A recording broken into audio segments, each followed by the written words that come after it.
À l'heure actuelle, il y a un mouvement écologiste qui est devenu politique, qui est devenu aussi une manne financière, parce que tout ce qui est vert, ça se vend mieux. Et ça, c'est foutaise pour moi, parce que les ours blancs, si demain, c'est la dernière chaîne du maillon. Si demain, il n'y a plus d'ours blancs, bon, il n'y aura plus d'ours blancs, point barre.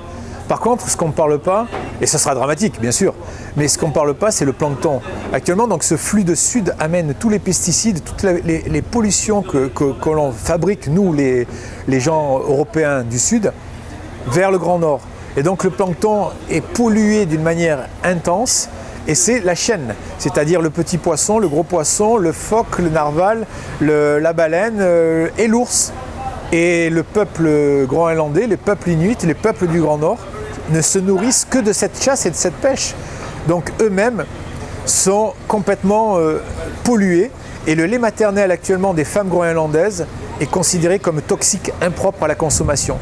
Donc un nouveau-né qui naît actuellement là-haut, il boit du lait déjà contaminé, donc bien sûr un sujet à cancer énorme, mais ça on n'en parle pas. Et c'est vrai que c'est bien une peluche d'un ours blanc, c'est moins beau une peluche d'un plancton, je comprends très bien. Mais c'est peut-être ça qu'il faudrait qu'on change, et changer c'est pas des lois, c'est changer notre quotidien. Dans mon quotidien qui est basique, j'essaye de pisser sur les arbres comme je dis en rigolant, c'est-à-dire ça fait 6 litres d'eau potable à traiter en moins. J'essaye de laver mes fringues, je lave mes fringues avec des noix d'Inde. Je lave ma vaisselle avec un produit de savon noir, de bicarbonate de soude et de petits produits qui absolument ne font aucun dégât dans la nature.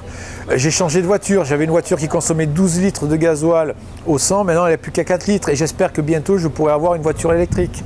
L'avion je le prends mais en compte-gouttes, mais en même temps, il ne faut pas oublier que chaque fois qu'un être humain est né, il pollue.